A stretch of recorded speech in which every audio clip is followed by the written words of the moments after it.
नमस्कार, कसे आहात सर्वजण। तर आता टाइम झालेला आहे सकाळचे 5।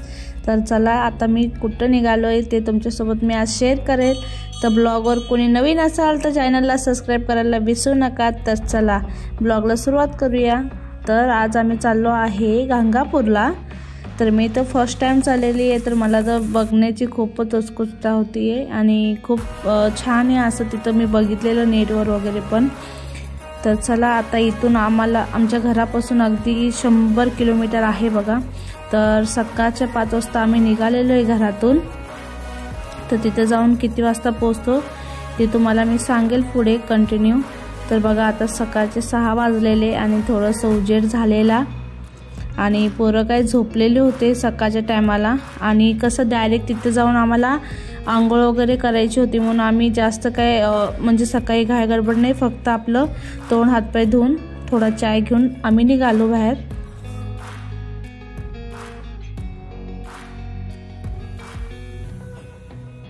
तर ट्रॅफिक वगैरे खूप होती सकाळच्या टायमाला पण बघा, रस्त्यावर असते ट्रॅफिक। तर इथं सर्वजण झोपा काढल्या होत्या, मम्मीने पण चांगल्या झोपा काढल्या होत्या। तर मी व्हिडिओ काढत होते तर हसत होते। तर मयंकची पण झोप झालेली आणि सकाळचे टाइम झालेला होता। आता आम्ही आलो होतो कर्नाटकमध्ये, कारण की कर्नाटकच्या साईडलाच आहे हे गंगापूर।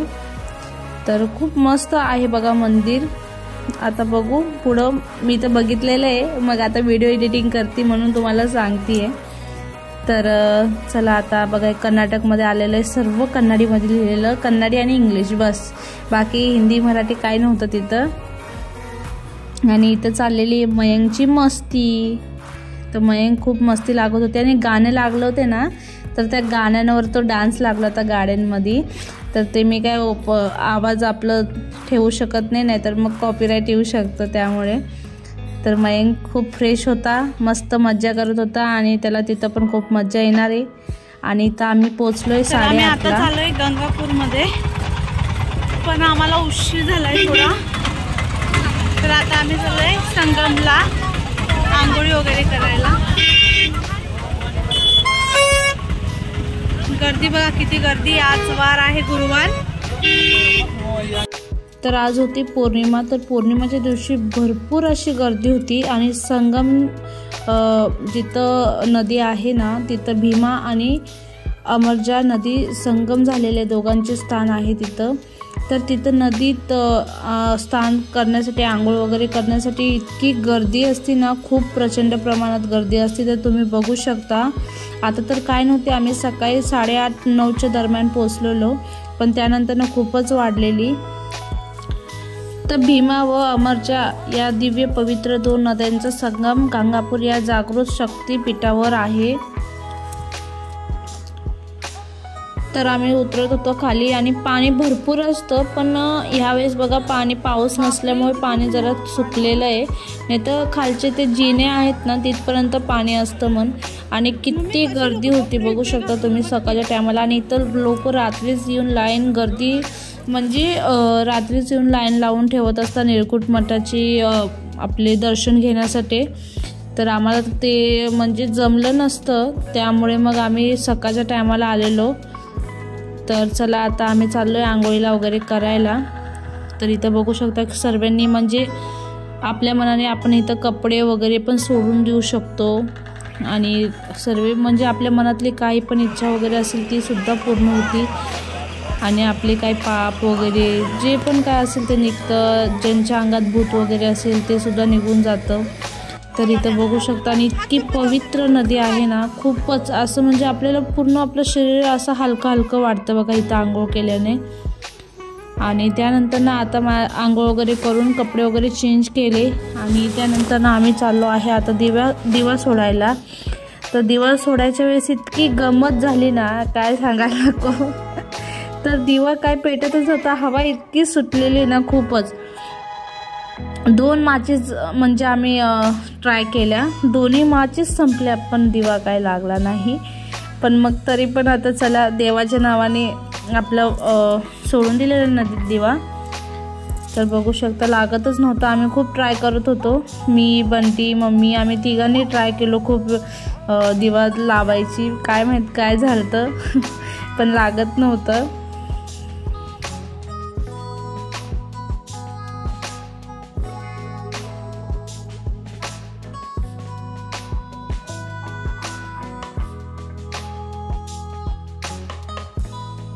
तर त्यानंतर मी गुरुदेव दत्तांचं नाव घेऊन इथं आपलं पाणी सोडून आपली मनातली काही पण इच्छा असेल ते सुद्धा आपण बोलून ते दिवा सोडून द्यायचा आणि आपली मनातली इच्छा इथं पूर्ण होतीच, हे 100% आहे. आणि खूप जणांना इथला रिझल्टसुद्धा आले, म्हणजे खरं ह्या गोष्टी घडलेल्या आणि होता पण. तर संगमाच्या वरीच हे आपलं खूप छान असं मंदिर आहे औदुंबर झाडाचं. तर इथं साक्षात गुरुदेव दत्त आहेत आणि इथं सुद्धा आपल्याला लाल धागे दिले जातात. ते आपण आपल्या मनातली काही इच्छा असेल ती सुद्धा पूर्ण होते. तिथं बांधायला लागतं आपल्या मनातली इच्छा बोलून. तर ते सुद्धा झालं, मस्त दर्शन झालं. तिथं गणपती आणि पादुका आहेत, त्याचं दर्शन घ्यायला लागतं. आणि तर खूप प्रचंड अशी गर्दी होती आज पौर्णिमा असल्यामुळे. तर दर्शन एवढं शक्य झालं नाही, तरी बाहेरून दर्शन छान असं करून घेतलं आम्ही. तर त्यानंतर आम्ही निघालो आहे आता श्री नृसिंह सरस्वती स्वामींच्या मंदिरात. तर हे मंदिरात सुद्धा इतकी प्रचंड प्रमाणात गर्दी होती आणि खूप इथं 5-6 स्थान आहे. ते सर्व देवाचे आपल्याला दर्शन करायला लागतं इथं. तर थोडं हे संगम जे आहे आपलं, जे मेन निर्गुण मठ आहे तिथून 3 किलोमीटर अंतरावर आहे. तर आम्ही सर्वात पहिला इथंच आलो होतो आणि दुपारचे 12 वाजलेले. तर जेवणात आम्ही केलं होतं भात आणि शिरा. इथं जेवणाचं बिलकुलसुद्धा कमी नाही आहे. कोण इथं उपाशी राहू शकत नाही आहे. जागेवर सर्वजण आपल्या मनाची मनोकामना इच्छा पूर्ण झालेल्या असते ते लोक आपल्या मनाने इथे येऊन दान करत असतात. तर त्याच्या पुढंच 1 किलोमीटर अंतरावर आहे भस्माचा डोंगर. तर इथं परशुरामांनी खूप मोठे जग कल्याणासाठी यज्ञ केले होते. तर त्या यज्ञाची विभूती साचून तिथे भस्माचा डोंगर तयार झाला.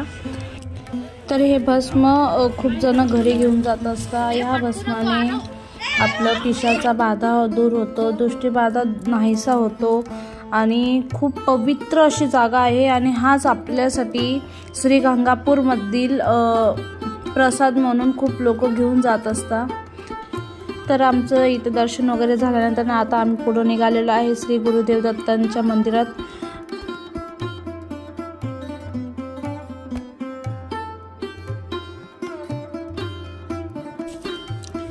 तर आता आम्ही आलो आहे श्री गुरुदेव दत्तांच्या मंदिरात. तर खूपच अशी गर्दी होती प्रचंड प्रमाणात आणि लाईन तर खूपच मोठी, जेणेकरून आता इथं दर्शन व्हायला तरी 6-7 वाजतील इतकी मोठी लाईन होती. तर आम्ही बाहेरूनच दर्शन घेतलेलं.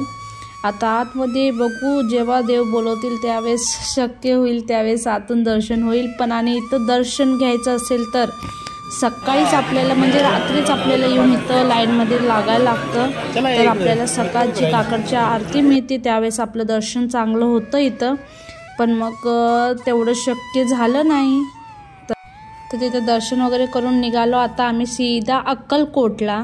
तर अक्कलकोट इथून अगदी म्हणजे जवळ म्हणजे 1 तासाचा रस्ता आहे तरी. तर इथं सुद्धा गुरुवार होता आणि इतकं गर्दी ना, खूपच गर्दी. देवा आज काय माहीत काय झालेलं, दर्शनच झालं नाही. म्हणजे आतून तर दर्शन झालं नाही, बाहेरूनच दर्शन झालं. पण त्यांच्या म्हणजे दरबारापर्यंत आपण गेलोय ना, ते खूप महत्त्वाचं असतं.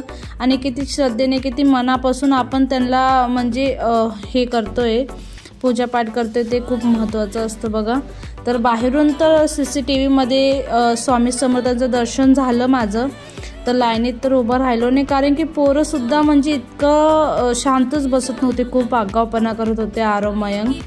तर बाहेरूनच आम्ही श्री स्वामी समर्थांचं दर्शन घेतलं. आणि त्यानंतर बघू शकता बाहेर हे सर्व गोष्टी आहेत, मस्त मस्त छान फोटो असे मस्त छान असे होत्या गोष्टी. पण तर त्यापुढे आता आम्ही निघालेलो आहे स्वामी समर्थांचं असं गार्डन सारखंच आहे बघा एक.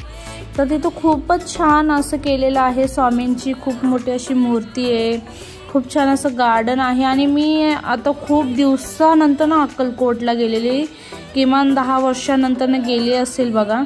तर मी आज बघते इतकं छान केलेलं आहे, खूपच छान.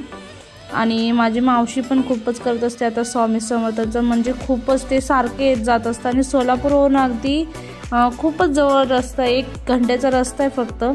आणि बघू शकता खूप छान असे सर्वजण फोटो वगैरे क्लिक करत होते आणि छान वाटत होतं बघा. तर श्री स्वामी समर्थ महाराज की जय.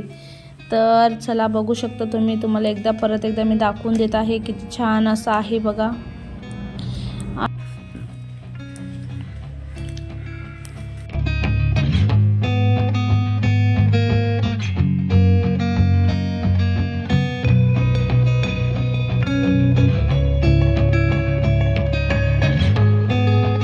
तर ते सर्व बघून आम्ही आता बाहेर निघालो आहे आणि काय खाल्लं नव्हतं तर आम्ही मस्त असं कलिंगडची काप आणि खूप दमलो होतो आजच्या दिवशी, म्हणजे एका दिवशी सर्व गोष्टी करणं आणि त्यात लेकरं इतके म्हणजे परेशान करणं खूपच अवघड होतं बघा। तर आता आम्ही निघालो आहे परत घरी जाण्यासाठी। तर इथे बघा मयंक काय काय बोलतोय, गप्पा मारतोय। तर आजचा व्हिडिओ तुम्हाला कसा वाटला नक्की सांगा। जेवढं जमेल तुम्हाला मी सांगायचा प्रयत्न केला, तर प्लीज समजून घ्या, चुकीची कमेंट करू नका। तर भेटूया उद्या एका नवीन व्हिडिओमध्ये। तर बाय।